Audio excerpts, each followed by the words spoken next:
So how do you buy a home? It's not like you just walk up to the cashier with the home you want to purchase and buy it on your debit card. There's a bit of a process to it. My name's Jason Todd. I'm a Calgary and area realtor. Are you thinking of buying in the Calgary area? Well, I am the person to talk to. My phone number and my email address are in the links below. You can call or text or email me anytime. There's also a link to book a 5-minute chat. I'll answer any questions you have, no strings attached, about real estate in the Calgary area. Now, the process of buying a home, and it is a bit of a process. Let's take a look.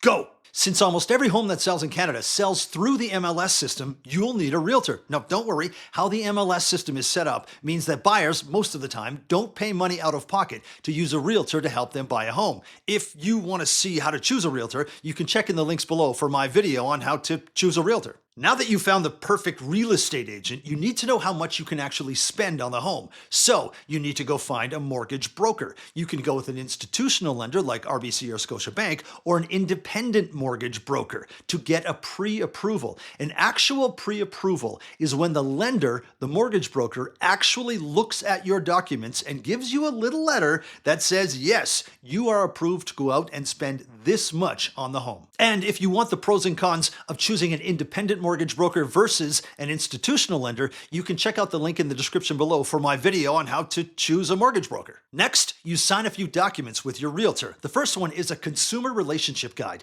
which basically lays out the different types of relationships you can have with a realtor. The second is an exclusive buyer's agreement, which lays out the terms of using this realtor to help you buy this home. By now, your agent has probably sent you a ton of properties to look at online, and you've ideally been walking through properties.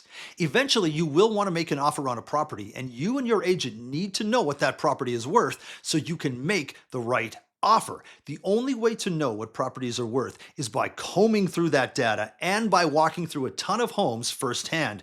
Not doing this homework could mean that you way overpay on a property or you way underbid, which means you will never get an accepted offer. Now, I know what you're thinking.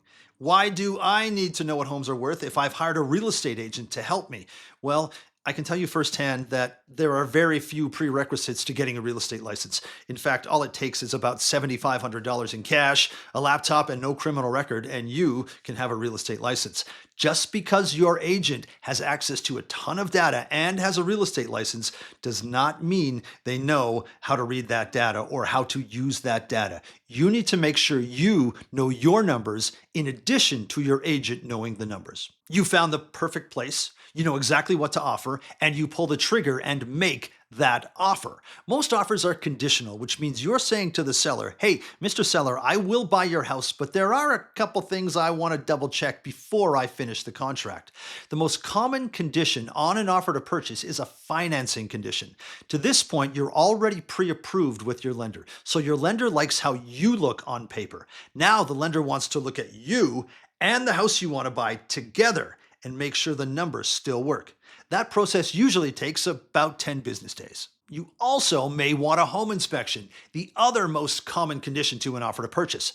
This is where you get a licensed home inspector to come into the home and comb through the main structures of the home, like the roof, the furnace, the windows, the foundation, and make sure they are all sound. Now, if there's something wrong with one of these elements, you can ask the seller to repair them, to replace them, or maybe ask for a reduction in price for compensation of you repairing this item in the future. Okay, the mortgage broker has worked their magic and everything is approved. The home inspection was totally clean, there's no issues there. Now you waive those conditions, complete the contract, and send everything off to the lawyers. Your lawyer will talk to the seller's lawyer, and both lawyers will talk to your lender and the seller's lender and build a plan for how the money will move across on possession day.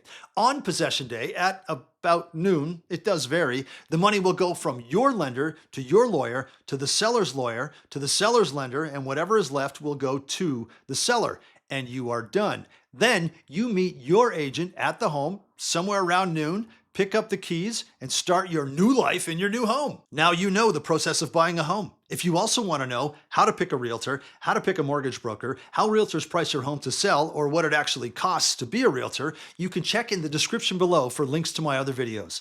My name's Jason Todd. I'm a Calgary and area realtor. My phone number and my email are below, and you can also book a 5-minute chat with me to talk anything and everything Calgary real estate. I hope to hear from you.